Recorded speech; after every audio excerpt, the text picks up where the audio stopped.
अगर 12th के बाद आपको मैं एक ऐसा कॉलेज बताऊं जहां पे आपको 3 साल का कोर्स करने के लिए यानी कि डिग्री करने के लिए 1,80,000 के आसपास स्टाइफन मिलेगा, फेलोशिप मिलेगी, और आपको जो फीस है कॉलेज में एडमिशन फीस वगैरह जो है वो ज़ीरो है। ज़ीरो मतलब ज़ीरो, आपको कुछ नहीं देना होगा। हॉस्टल फी 200-300 रुपये पर मंथ है, और आपका मेस हाईली सब्सिडाइज है। तो इसका मतलब है कि आपको कुछ ऑलमोस्ट नथिंग, निग्लिजिबल पैसा देना है, और आपको 3 साल में 1,80,000 रुपये का स्टाइफन मिल रहा है। मैं आज जिस कॉलेज की बात कर रहा हूँ उसका नाम है ISI, Indian statistical institute, Calcutta. ये सिर्फ कैलकाटा में नहीं है, अब इसके काफ़ी सारे अदर सेंटर्स भी हैं, ब्रांचेस भी हैं, कॉलेजेस भी हैं। बट आज का जो वीडियो है बहुत ही इंपॉर्टेंट है। बहुत अच्छी चीज़ें मैं इस कॉलेज के बारे में बताऊंगा। नॉट ओनली कॉलेज, ये ऐसा कॉलेज है जो आपके टॉप IITs और टॉप NITs को टक्कर दे रहा है। काफ़ी सारे बच्चे जो हैं, जो मैथमेटिक्स गीक हैं या मैथमेटिक्स में बहुत कुछ नाम कमाना चाहते हैं, और मैथमेटिक्स में मतलब उनको बहुत अच्छी नॉलेज है और उसी में करियर बनाना चाहते हैं, वो इस कॉलेज में जाते हैं। बहुत सारे कंपनीज जो हैं, IT, टॉप की IT कंपनीज हैं, जहाँ पे उनको हार्डकोर प्रॉब्लम सॉल्विंग एबिलिटी वाले जो बच्चे चाहिए होते हैं, वो इसके कैंपस में जाते हैं प्लेसमेंट के लिए। और द बेस्ट पार्ट इज़ कि इनका जो कैंपस है प्लेसमेंट को बूस्ट ही नहीं करता है। अनलाइक अदर IITs और NIT जो आपने बताते हैं 1 करोड़ 2 करोड़ 50 लाख 20 लाख पैकेज, ये कॉलेज कुछ भी नहीं बताता आपको। ये स्ट्रेंथ है इस कॉलेज की। बहुत सारे बच्चे, अगर इस कॉलेज में आप जा रहे हो, एडमिशन ले रहे हो, बहुत सारे ऐसे बच्चे आपको मिलेंगे जो IIT, NIT, IIIT छोड़ के वहाँ पे गए हुए हैं। इंडियन स्टैटिस्टिकल इंस्टीट्यूट जो है 1931 में स्टार्ट हुआ, establish in 1931, 17 December 1931। It's an higher education and research institute. Purpose ही इसका ये है। इसका पर्पज़ कमर्शियली प्लेसमेंट फलाना टमकाना बातें करना नहीं, it's a hard core research. Mathematics आपको पढ़ाया जाएगा, मैथमेटिक्स आपको सुलाया जाएगा, मैथमेटिक्स आपको खिलाया जाएगा, मैथमेटिक्स आपको पिलाया जाएगा। हार्ड कोर जो मैथमेटिक्स है वो आपको इस कॉलेज में लेके जा रहा है। इसका जो एकेडमिक स्टाफ है, जो इसको एकेडमिक स्टाफ है वो करीब 262 है। एकेडमिक्स यानी कि जो प्रोफेसर्स वगैरह होते हैं वो 262 है। एडमिनिस्ट्रेटिव स्टाफ 1000 है। इस वीडियो को पूरा देखना, पूरा देखने से पर्पज़ ये है कि यार आपको एक कॉलेज पता लगेगा जिसके कॉलेज ऐसे अंडररेटेड, बहुत सारे बच्चों को, पेरेंट्स को मालूम ही नहीं है इस कॉलेज के बारे में। अंडररेटेड मतलब under the carpet kind of college है, क्योंकि हिंदुस्तान में मैथमेटिक्स में कोई ज़्यादा इंटरेस्ट है नहीं लोगों का। बट यहाँ के जो बच्चे, देखो प्लेसेस, मैं जैसे मैंने बोला ये प्लेसमेंट बोस्ट नहीं करते हैं, बट अनऑफिशियली जितने बच्चों से मुलाकात होती है they are as good as your IIT placements, मतलब उससे शायद ज़्यादा ही हो, कम ना हो। और IT कंपनी की सॉर्ट आफ्टर जगह है ISI, मतलब क्योंकि उनको जो IT हार्डकोर जो problem solving abilities IT companies में चाहिए होती है, even the top consulting company जो होती है उनमें मैथमेटिकल एप्टीट्यूड चाहिए। इवन आप कंप्यूटर साइंस में कितना भी झंडे गाड़ लो, बट अगर आपके में मैथमेटिकल एप्टीट्यूड नहीं है, आप मैथमेटिकली प्रॉब्लम को सॉल्व, अल्टीमेटली जितने भी सॉफ्टवेयर्स वगैरह हैं, जितने भी सोल्यूशंस हैं, those are all mathematically modelled. और स्टैटिस्टिक्स वगैरह जो है it plays a major role in this mathematics. आपका जो गूगल मैप है, आपका फेसबुक है, आपका माइक्रोसॉफ्ट है, ऑल आर, उनका जो बिहाइंड द सीन जो ब्रेन है वो मैथमेटिक्स का ही है। प्रॉब्लम सॉल्विंग एबिलिटीज जिस बच्चे में होगी वो फोड़ेगा कंप्यूटर साइंस इंडस्ट्री को। और यहां पे आती है कंपनीज।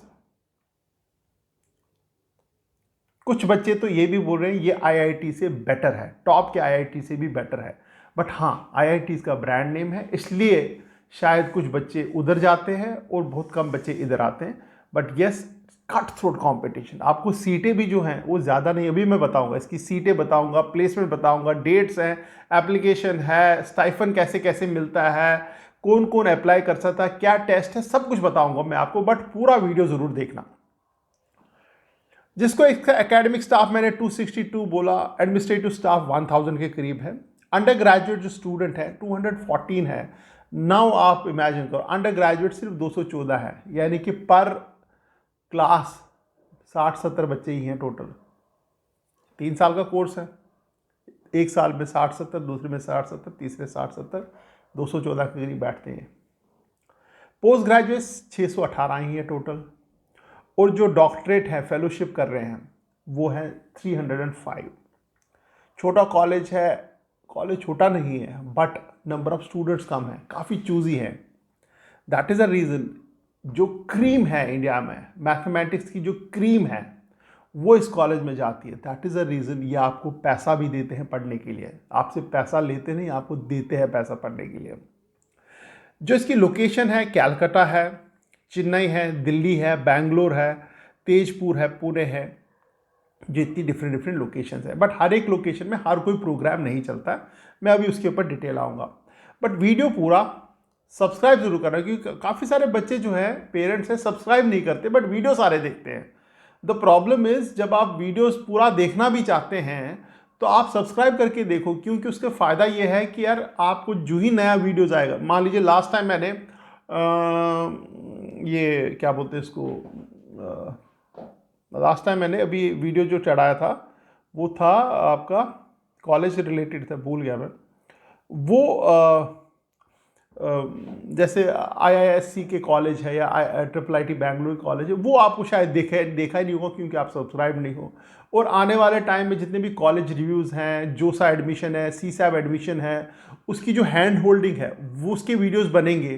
तो अगर आप सब्सक्राइब रहोगे तो वो वीडियोज़ भी आपको top of the screen, home screen में मिलेंगे, यानी कि जो ही आप मोबाइल या लैपटॉप खोलोगे तो पहले दूसरे वीडियोज़ वही होंगे जो मैंने बनाए हुए हैं।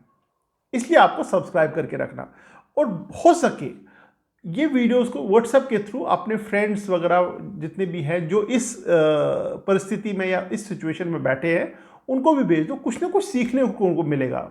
मान लीजिए आपके कोई फ्रेंड है वो भी JEE तैयारी कर रहे हैं, कोई इंजीनियरिंग कॉलेज या कोई डिग्री कॉलेज ढूंढ रहे हैं, तो ऐसे वीडियोज़ उनको भी भेजो। पेरेंट्स हैं किसी के तो उनको भेजो, सो दैट एक इंफॉर्मेशन फ्लो हो जाए, क्योंकि इंफॉर्मेशन इज़ नॉट समथिंग जो आप बिल्कुल दायरे में बंद रखोगे। मेरे पास इंफॉर्मेशन है, मैं आपको शेयर करता हूं, आपके पास इंफॉर्मेशन आती है आप भी शेयर किया करो थ्रू व्हाट्सएप। जो बजट है इसका, मतलब 322 करोड़ बजट है, दैट इटसेल्फ से बच्चे कितने कम है और 350 करोड़ का बजट है इसका, यानी कि गवर्नमेंट ऑफ इंडिया खूब पैसा खर्च रही है यहाँ के रख रखाव, यहाँ की जो फैसिलिटी है, प्रोफेसर्स है एकेडमीज पे। दैट इज़ अ रीज़न इसका जो इंस्टीट्यूट ऑफ नेशनल इम्पोर्टेंस दिया गया, दैट वाज गिवन इन 1959, अभी नहीं। जैसे बहुत सारे IITs, NITs, IIITs को national of institute of national importance दिया गया है, करीब 40, 50, 60 कॉलेजेस हैं, अभी दिया है पिछले 5-10 साल से उनको ये status. National of institute of national importance का मतलब होता है कि उसमें गवर्नमेंट की स्पेशल नज़र रहती है in terms of budget, in terms of curriculum, in terms of academics, in terms of कोई डिरेल ना हो जाए कॉलेज। बहुत सारे कॉलेज हो सकता है कि वहाँ डिरेल होना शुरू हो जाए एकेडमिकली या इंफ्रास्ट्रक्चर वाइज, तो गवर्नमेंट की पैनी, जो एजुकेशन मिनिस्ट्री की पैनी नज़र रहती है ऐसे कॉलेजेस पे और उनको आगे बढ़ाते हैं, बिकॉज वो प्रेस्टिजियस कॉलेज है। बट इस कॉलेज का देखो आप इम्पोर्टेंस कब मिला, the institute of national importance कब बना, 1959 में, मतलब आज़ादी के 10-12 साल में ही ये बन गया था, शायद तब IITs वगैरह कुछ भी नहीं थे, तब का ये इंस्टीट्यूट है।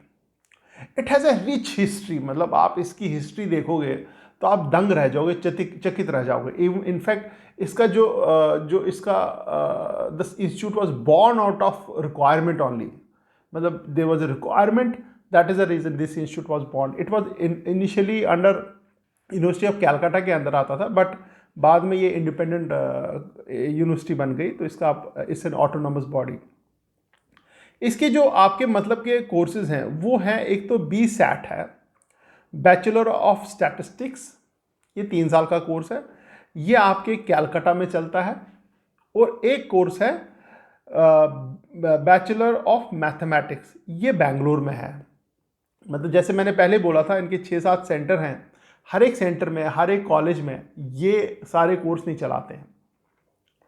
कुछ कॉलेज में आपके अंडर ग्रेजुएशन लेवल की, कुछ कॉलेज में पोस्ट ग्रेजुएशन लेवल के, कुछ कॉलेज में डॉक्टरेट लेवल के कोर्सेज चलते हैं। बट ये जो अंडर ग्रेजुएट, क्योंकि आप का अंडर ग्रेजुएशन में ज़्यादा इंटरेस्ट है, इसलिए मैं आपको अंडर ग्रेजुएट के लिए बता रहा हूँ। अब इसके बाकी कोर्सेज क्या है वो भी बता देता हूँ मैं आपको। इसके जो बाकी कोर्सेज हैं, एम सैट है, एम मैथमेटिक्स है, एम एस है, एम टेक है, post graduation diploma in statistics methods and analysis है, जूनियर रिसर्च फेलोशिप है which is doctorate level, senior research fellowship है which is again doctorate level. जो M tech वगैरह के courses हैं वो गेट के थ्रू इनका एडमिशन होता है, और जो डॉक्टरेट लेवल के एग्ज़ाम है वो भी आपको लिंक है, ब्रोशर है, मैं आपको भेज दूंगा। अगर आपको इसका ब्रोशर चाहिए, प्रोस्पेक्टस चाहिए, तो मेरे को कमेंट सेक्शन में डालना, मैं आपको भेज दूंगा अगर आपको नहीं मिल पा रहा है। इवन अगर आपको इस कॉलेज की साइट नहीं मिल पा रही है, एडमिशन लिंक नहीं मिल पा रहा है, या अप्लाई कैसे करें या कहाँ पे करें, तो वो लिंक भी मैं आपको कमेंट सेक्शन में भेज दूंगा अगर आपको चाहिए, अगर आप लोकेट नहीं कर पा रहे। Otherwise it's very easy, Google में जाओ, ISI कैलकाटा डालो, वेबसाइट आ जाएगी, सब कुछ आपको आराम से पता लग जाएगा। You don't have to even मतलब कोई ज़्यादा ताम झाम करने की जरूरत है। ISI कैलकाटा करके चले जाओ, आपको मिल जाएगा। ISI कैलकाटा डालना, ISI डाला तो कुछ पाकिस्तान ना चले जाओ आप लोग। तो ये कोर्सेज भी हैं यहाँ पे। दैट मीन्स अगर आप इंटरेस्टेड एमटेक के लिए हैं तो आप 5 ईयर इंटीग्रेटेड एमटेक कर सकते हैं। अगर आप सिर्फ बैचलर्स की इंटरेस्टेड हैं, बाद में एमटेक करोगे, तो वो भी पॉसिबल है। The good part about is, अगर आप यहाँ से बैचलर्स किया हुआ है तो आपको एमटेक में डायरेक्ट एंट्री है, आपको कोई एग्जाम वगैरह देने की ज़रूरत नहीं है। वो सारी इंफॉर्मेशन है, अगर वो चाहिए तो मेरे को कमेंट सेक्शन, क्योंकि डिटेल में आपको पढ़नी पड़ेगी। जब तक आप पढ़ोगे नहीं, आपको समझ नहीं आएगा बोला क्या जा रहा है। तो कमेंट सेक्शन में डालो, मैं उसमें से निकाल लिंक जो होगा वो मैं आपको दूंगा। अब इसका एलिजिबिलिटी क्राइटेरिया क्या है? अगर आप बैचलर्स करना चाहते हो स्टैटिस्टिक्स में या मैथमेटिक्स में, यानी कि कैलकाटा या बैंगलोर में, in order to be eligible for the admission for this programme, the applicant must have successfully completed 10+2। 12वीं करनी है। अगर आप 12वीं दे रहे हो तब भी आप अप्लाई कर सकते हो। अगर आपके 12th के एग्जाम चल रहे हैं, अभी रिजल्ट आने वाला, तब भी आप कर सकते हो। ऑफ हायर सेकेंडरी एजुकेशन और इट्स इक्वलेंट, कोई इक्वलेंट है तब भी चलेगा। विद मैथमेटिक्स एंड इंग्लिश, कोई फिजिक्स केमिस्ट्री का झंझट नहीं है, बायोलॉजी बॉटनी शॉटनी कुछ नहीं, मैथ्स और इंग्लिश होना चाहिए, बाकी आपको कुछ जो मर्जी सब्जेक्ट हो। ये आज दोनों प्रोग्राम के लिए। अब सिलेक्शन प्रोसेस क्या है? सिलेक्शन प्रोसेस इसका, आपको 2 टेस्ट दिए जाएंगे, 2 written test. One is multiple choice type, एक मल्टीपल चॉइस टाइप दिया एक टेस्ट होगा, मतलब 2 घंटे का। And another is a descriptive question mathematics, question in mathematics 10+2 level का। डिस्क्रिप्टिव यानी कि थोड़ा सा उसमें आपको क्वेश्चन दिया जाएगा, उसको सॉल्व करना है, आपको ऑप्शन नहीं होंगे, आपको सॉल्व करना है। वो मान लीजिए कोई क्वेश्चन दिया होगा, स्टेटमेंट वगैरह दी होगी, तो उसको आप स्टेप बाय स्टेप सॉल्व करना होगा, डिस्क्रिप्टिव है। अब इसमें एक इंपॉर्टेंट इंफॉर्मेशन है जो आपके पास शेयर करूंगा। ये टेस्ट दोनों देने हैं आपको, बट जो सेकेंड टेस्ट है विच इज ए डिस्क्रिप्टिव, वो तभी चेकिंग होगी जब आपका जो फर्स्ट जो टेस्ट है विच इज MCQ या मल्टीपल चॉइस क्वेश्चन जो है ऑब्जेक्टिव टाइप, उसका कट ऑफ आप क्रॉस करते हो। मान लीजिए 100 बच्चों ने एग्जाम दिया, उसमें से कट ऑफ सिर्फ 50 बच्चों ने क्रॉस किया, 50 ने नहीं किया, तो वो उनका जो सेकेंड पार्ट ऑफ एग्जाम है which is a descriptive exam, descriptive test, तभी वो चेक होगा उन्हीं 50 बच्चों का। बाकी जो 50 बच्चे कट ऑफ के ऊपर चले गए, मतलब कट ऑफ में आए नहीं, तो उनका तो चेक भी नहीं होगा। बट आपके टेस्ट दोनों हो जाएंगे। द मोमेंट टेस्ट हो गया, दोनों का रिजल्ट आ गया, then they will release a cut off list. और कट ऑफ लिस्ट में जो जो बच्चे आए उनको एक इंटरव्यू देना है। इंटरव्यू कोई ज़्यादा नहीं है, उनको बेसिकली ये चेक करना है कि डिस्क्रिप्टिव आपने आंसर दिए हैं, क्या खुद ही करे हैं, प्लस आपका इतना इंटरेस्ट है मैथमेटिक्स में कि आप ऐसे ही उठ के चले आ गए, समथिंग लाइक दैट। बट 99% तो आपका interview is more of a formality. Test निकल गए तो interview is not a big deal. इसमें एक एग्जम्पशन है, अगर आपका the written test is waived for the applicant who has been selected as INMO awardee. INMO क्या होता है? इनमो होता है इंडियन नेशनल मैथमेटिक्स ओलंपियाड। अगर आप में उसमें सिलेक्शन हो चुका है, उसके अवॉर्डी हैं, तो आपको टेस्ट देने की ज़रूरत नहीं, उसके लिए थोड़ा सा अलग फॉर्म है, वो भरना पड़ेगा, उसके अपने क्राइटेरियाज हैं, वो जो ही आपके पास ब्रोशर मिल जाएगा उसमें आप चेक कर सकते हो क्या क्या है। I am not going to the detail क्योंकि थोड़ा सा टाइम निकल जाएगा ज़्यादा। जो इसका ISI का एडमिशन टेस्ट है, it will be held on 14th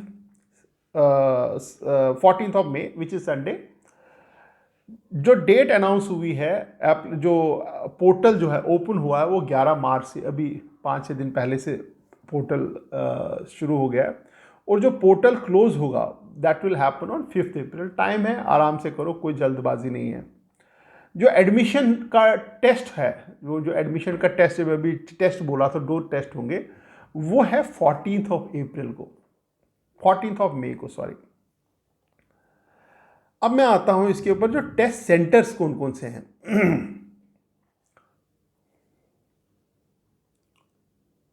अब जो टेस्ट सेंटर हैं, कहाँ चले गए, काफ़ी सारे टेस्ट सेंटर्स हैं across the country. Agartala, Agra, मैं रैंडमली पढ़ रहा हूँ सो दैट आप लोगों को आइडिया लग जाए।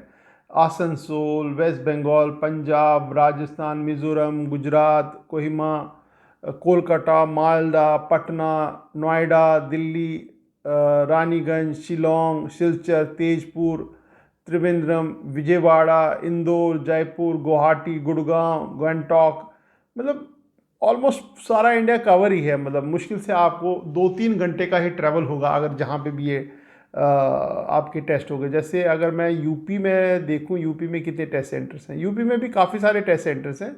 जैसे कानपुर है तो एक सेंटर लोकेशन हो गई, लखनऊ है which is again A centre location, फिर नोएडा भी है, वो भी यूपी में ही आता है। तो मोटा मोटा आगरा भी है, वो आपका इस साइड का आ गया, दूसरी साइड का आ गया, तो मोटा मोटा है। इलाहाबाद भी है यूपी में।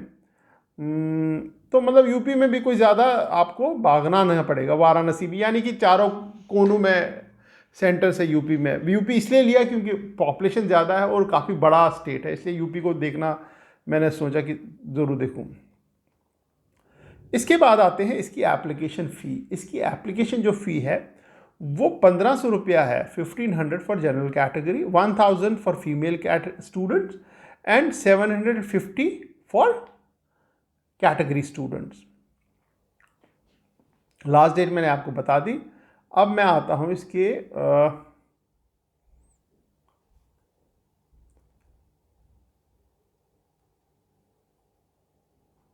सीट्स के ऊपर।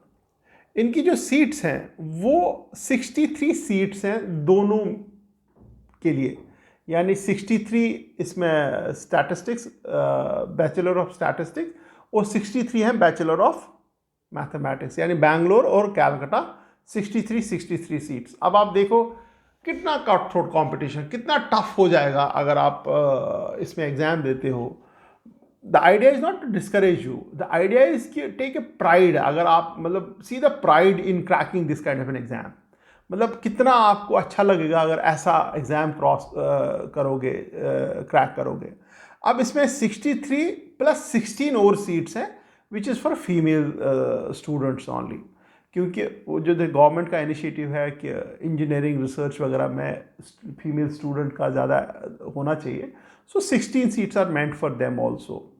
अब आउट ऑफ 63 कैटेगरी स्टूडेंट भी 63 में से ही हैं, यानी कि मिला जुला के 25-30 सीटें जनरल कैटेगरी हैं, बाकी 25-30 सीटें कैटेगरी स्टूडेंट्स के लिए है।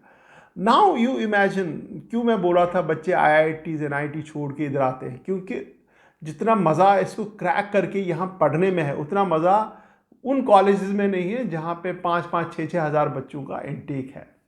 इसलिए मैं बोल रहा था, नाम बड़े हैं कुछ कॉलेजेस के, बट जो एकेडमिक एक्सलेंस है वो शायद उतनी नहीं है जितनी इस कॉलेज में है। जैसे मैंने बोला, यहाँ पे खाना पीना, सोना, उठना, क्लास, लैब, सब कुछ आपका मैथमेटिक्स है।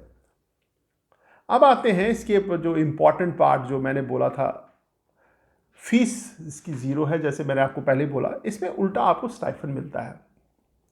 जो सैट और बी मैथ्स के जो बच्चे हैं उनको 5000 रुपीज़ पर मंथ स्टाइफन मिलेगा, provided you maintain a decent academic as well as a discipline in the college. मतलब कोई लड़ाई झगड़ा वगैरह नहीं होना चाहिए, और एक एवरेज जो आपका एकेडमिक ट्रैक रिकॉर्ड है वो मेंटेन होना चाहिए। Most of the time 100% student का मेंटेन ही रहता है, किसी को ऐसा नहीं है कि नहीं मेंटेन। उसको 5,000 रुपीज़ आपको पर मंथ मिलेगा 3 साल के लिए। This is how I calculated 1,80,000 यानी 60,000, 12 पंजे 60, 60,000 plus 60,000 plus 60,000 that makes 1,80,000 as a stipend. Plus there would be another 5,000 rupees as a contingency grant, क्योंकि हो सकता है कि आपको कॉलेज कुछ कैलकुलेटर खरीदने के लिए बोले या कुछ ऐसी चीज़ें खरीदने के लिए या बुक्स वगैरह कुछ स्पेशल रिकमेंड कर ले, उसके लिए भी पैसे आपको गवर्नमेंट देता है, कॉलेज देता है 5,000 as a contingency grant. It's a one time, once in a year, हर मंथ नहीं। हर मंथ सिर्फ आपको स्टाइफन 5,000 मिलेगा पढ़ने के लिए। आप पढ़ रहे हो 5,000। See the importance of education. यहाँ पे आपसे लाखों का पैसा नहीं लिया जा रहा, आपको उल्टा दिया जा रहा है, क्योंकि आप क्रीम हो इंडिया के, आप क्रीम हो सोसाइटी के, तब आपको कॉलेज चाहता है कि आप मेरे पास आके पढ़ो। अगर आप एमटेक वगैरह पोस्ट ग्रेजुएशन के बच्चे हो तो तब आपको एम सैट के बच्चे हो या एम मैथमेटिक्स के बच्चे हो तब आपको, यानी कि पोस्ट ग्रेजुएशन लेवल की 8,000 प्लस 8,000 पर मंथ प्लस 8,000 का ग्रांट ईयरली। अगर आप एम टेक के बच्चे हो यानी गेट क्वालिफाई करके आए हो तब आपको 12,400 एवरी मंथ प्लस 8,000 ग्रांट। अगर आप जूनियर फेलोशिप कर रहे हो तब आपको मिलेगा 31,000 every month plus 20,000 grant plus HRA as per rule, यानी कि आपको रहने का व्यवस्था। अगर आप शादीशुदा हैं, फैमिली है, आपको 2 बेडरूम अपार्टमेंट चाहिए तो वो जो रूल है इनका उसके हिसाब से। और अगर आप सीनियर फेलोशिप हो तब आपको 35,000 plus 20,000 plus HRA as per rule. ये सारा लिखा हुआ है इसमें, ऐसे मैं बता रहा हूँ बट लिखा हुआ है। आपको डिटेल्ड जो इसका ब्रोशर चाहिए मेरे को कमेंट सेक्शन में डाल देना अगर आपको लोकेट नहीं हो पा रहा। ये तो हो गया स्टाइफन की बात। तो काफ़ी इंटरेस्टिंग है स्टाइफन। मतलब इमेजिन द सिचुएशन यार, आप अभी 17-18 साल के और हर महीने आपको 5-5 हज़ार रुपये मिल रहा है और खर्चा कुछ नहीं है। हॉस्टल के नाम पे 200-300 रुपये आपसे लिया जाएगा और मेस भी शायद 100-200 रुपये का ही होगा शायद। एज कुछ दिया नहीं है इन्होंने, नॉमिनल लिखा हुआ, तो जब गूगल करते हैं तो 200-300 रुपये आता है। अब जो प्लेसमेंट पे इन्होंने कमेंट डाला, इन्होंने डाला है कि यार हमारे जो बच्चे हैं, जितने भी बच्चे हैं जो बैचलर्स वाले बच्चे हैं, वो मोस्ट प्रॉबेबली जो मास्टर्स के लिए जाते हैं। और मास्टर के बच्चे जब भी प्लेस होते हैं इंडिया और अब्रॉड में, वो या तो रिसर्च में जाते हैं या कहीं पे प्रॉब्लम सॉल्विंग, जहाँ पे ऐसी कंपनीज हो जो प्रॉब्लम सॉल्व कर रहे हैं। जैसे मैंने बोला IT या कंसल्टिंग कंपनीज या बड़े बड़े ऑर्गेनाइजेशन होती हैं जिनकी खूब सारी मैथमेटिकल प्रॉब्लम्स होती हैं। प्रॉब्लम इन द सेंस कि मान लीजिए कोई कंपनी है, नेस्ले है या HUL है, वो अपना उनकी प्रॉब्लम स्टेटमेंट क्या होती है? उनकी प्रॉब्लम स्टेटमेंट होती है यार हमारी 10 लाख साबुनें गई, 20 लाख पेस्ट गए। पेस्ट कौन कौन यूज़ कर रहा है, किस कैटेगरी के लोग यूज़ कर रहे हैं पेस्ट, उनकी इनकम कितनी होती है, किस इनकम के लोग कितने, कौन सा वाला 10 रुपये वाला पेस्ट लेते हैं, 20 रुपये वाला पेस्ट लेते हैं। साबुन एक महीने में कितने यूज़ करती हैं 4 लोगों की फैमिली, अगर वो 10 लोगों की फैमिली कितना यूज़ करती हैं। ये पूरा डेटा है और उस डेटा को कौन मैनेज करता है और कौन इसको एक प्रॉब्लम में से एक अच्छा बिजनेस मॉडल निकाल के देता है?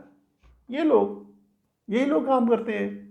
और जो बोलते हैं ना, जो हमारे स्ट्रैटेजी ये है वो है, ये स्ट्रैटेजी ही है। आजकल की स्ट्रैटेजी वो नहीं होती है जहाँ पे आप बोलोगे तुम 4 आदमी, जैसे वो शोले में था असरानी, आधे इधर आधे मेरे पीछे। This nothing, that's not a strategy. Strategy is जो आपका जितना भी डेटा है, आजकल की strategy, that's a reason big data is a big thing in the market now. जितना भी डेटा है उसको, डेटा को समझना, उससे प्रॉब्लम स्टेटमेंट निकालना और उसी डेटा से सोल्यूशन भी निकालना। हर एक कंपनी में, लार्ज कंपनीज में ये लोग चाहिए होते हैं और ये लोग इक्विप्ड हैं टू हैंडल दिस। और अगर ये कंपनीज में नहीं जाते हैं, ये लोग रिसर्च में जाते हैं। इनफैक्ट ऑफिशियली तो कुछ भी नहीं है, बट जो स्टूडेंट से बात होती है, गूगल वगैरह से कुछ पता लगता है, 20-22 लाख का आपका एवरेज सैलरी है अगर आप बैचलर्स करा हुआ है यहाँ पे। कुछ लोगों को थोड़ा कम, कुछ लोगों को थोड़ा ज़्यादा, 20-22 लाख का एवरेज सैलरी है। और हाईएस्ट पैकेजेस जो जाते हैं, मतलब अच्छे अच्छे जो पैकेज जाते हैं, 30-30, 35-35, 40-40 लाख के पैकेज जाते हैं। और जो मास्टर्स करके आते हैं उनके थोड़े ज़्यादा होते हैं पैकेजेस। अनलाइक इंजीनियरिंग में मास्टर्स के थोड़े कम हो जाते हैं, इंजीनियरिंग के ज़्यादा होते हैं, मतलब बीटेक वालों के ज़्यादा पैकेज, बट यहाँ पे मास्टर्स के थोड़े ज़्यादा हो जाते हैं। अनऑफिशियली ये सारी डेटा है, कोई ऑफिशियली ये कॉलेज प्रमोट करता ही नहीं placement. This college not bothered about placement. इनको मालूम है कि इनके बच्चे इंडिया हो या अब्रॉड है, धमाका करने वाले हैं। एप्लीकेशन प्रोसीजर मैंने आपको बता दिया है, लिंक है, अप्लाई करना है। एप्लीकेशन फ़ी मैंने आपको बता दी है, 1500, 1750। लास्ट डेट एप्लीकेशन की 5 अप्रैल है। सिटीज़ मैंने आपको बता दी हैं, ऑल अक्रॉस द कंट्री है। कोर्सेज़ मैंने बता दिए हैं, इसके जैसे BSAT वगैरह के जो हैं MCQ है, डिस्क्रिप्टिव टाइप क्वेश्चंस पेपर वगैरह आते हैं। इसके लिए ऐसे कुछ बुक नहीं है, बट आप फिर भी मैथ्स का जो 12th का मैथ्स है उसको थोड़ा सा रशअप कर लो। इनके कुछ मॉक्स हैं उसको देख लो, इनका जो सिलेबस दिया हुआ है उसको भी देख लो, that will help you out. But आप अटेम्प्ट ज़रूर करना। आप जेई के चक्कर में मत रहना कि जेई का एग्ज़ाम दिया हुआ है, इसका मई में एग्ज़ाम है, कोई ये नहीं है। और आपको मेहनत करने की ज़्यादा ज़रूरत नहीं। अगर आप में कैपेबिलिटी है कि जेई में एक अच्छा डिसेंट स्कोर लाने की, तो हो सकता है यहाँ पे भी एक अमाल दमाल कर दो आप, हो सकता है। बट अगर आप इसके मॉक्स वगैरह करोगे तो ज़्यादा अच्छा होगा। 14 मई को है इसका एडमिशन टेस्ट। बाकी रहा, this is the end of the video. आप लोगों के मन में कुछ और हो, किसी और कॉलेज के बारे में जानना चाहते हो, ये वीडियोस बड़े इंपॉर्टेंट है आप लोगों के लिए, क्योंकि जब ही जोसा का एप्लीकेशन फॉर्म खुलेगा तो 8-10 दिन में आपको एक पूरे हज़ारों कॉलेजेस की लिस्ट बनानी पड़ेगी यार, पहले नंबर पे, दूसरे नंबर पे, तीसरे number. It's a time consuming job. लोग इसके लिए पैसा लेते हैं, आपको बोलेंगे हम आपको लिस्ट बना देंगे, आपके हिसाब से बना देंगे, they charge money, that's nothing wrong in that, वो भी अच्छा काम कर रहे हैं। बट आप अपनी तरफ से कॉलेज ज़रूर रिव्यूज़ में देखा करो, कॉलेज के रिव्यू, किसके भी रिव्यू देखा करो, सो दैट एक दिमाग में आप लोगों के ना एक कॉलेज बैठना शुरू हो जाए कि यार अगर ये मिलता है ये ले लूँगा कॉलेज, इस कॉलेज की ये ब्रांच ले लूँगा, इस कॉलेज का ये लूँगा, ये कॉलेज, ये 20 कॉलेज मेरे रैंक या मेरे परसेंटाइल के हिसाब से बैठते हैं, तो इन 20 को तो मैं पक्का ये करके साइड में कर लूँ, बाकी ऐड करते चलाऊँगा। मान लीजिए 2 और कॉलेज अच्छा आ गए, यहाँ से 2 कॉलेज आपने निकाल के रख दिए कि यार ये 2 कॉलेज मेरे को आप ठीक नहीं लग, निकाल दो इनको, 2 कॉलेज। अपनी ये 20-25 कॉलेज की लिस्ट बना के आप रख दो। और वो कॉलेज की लिस्ट ऐसे नहीं कि किसी ने बना के दी है, कॉलेज की लिस्ट आपने जो रिसर्च किया हुआ उसके ऊपर होनी चाहिए। आपने जो लोगों के वीडियो सुने हैं, वीडियोज़ के बेस पे आप खुद की रिसर्च करोगे गूगल पे जाके, then only you make a college list. Otherwise क्या होगा, आप किसी बात सुनोगे, आपको कॉलेज मिला, तब आप बोलोगे अरे यार ये कॉलेज तो चाहिए नहीं था मेरे को, बट लिस्ट में तो आप ही ने डाला था। सो इसलिए आपका डिसीजन है, आपका रिसर्च है, आपका अपना मोटिवेशन है उस कॉलेज के लिए, which will help you to enjoy the college and grow in the college. Otherwise आपको हमेशा लगते रहेगा यार फलाने ने मेरे को बोला था, अब देखो कॉलेज अच्छा नहीं है या ब्रांच अच्छी नहीं है। ये काफ़ी झगड़ा है, ये काफ़ी मतलब हेक्टिक शेड्यूल है जो ही आपका जोसा का फॉर्म खुलेगा, बहुत ज़्यादा हेक्टिक शेड्यूल है। आप देखोगे you will be go bonkers, आप सिर्फ यूट्यूब पे वीडियोस ही देख रहे होंगे तब। बट मेरी सजेशन है पेरेंट्स के लिए, ये स्टूडेंट्स के लिए, जब तक आपका जेई का एग्जाम खत्म नहीं होगा तब तक आप मेरे वीडियो मत देखना, बट पेरेंट्स देखते रहो कि हर एक वीडियोज़ को देखा करो, रिव्यूज़ स्पेशली देखा करो, कौन से कॉलेजेस है। ISI बहुत सारे बच्चों को नहीं मालूम है ISI के बारे में। All the best and thank you very much.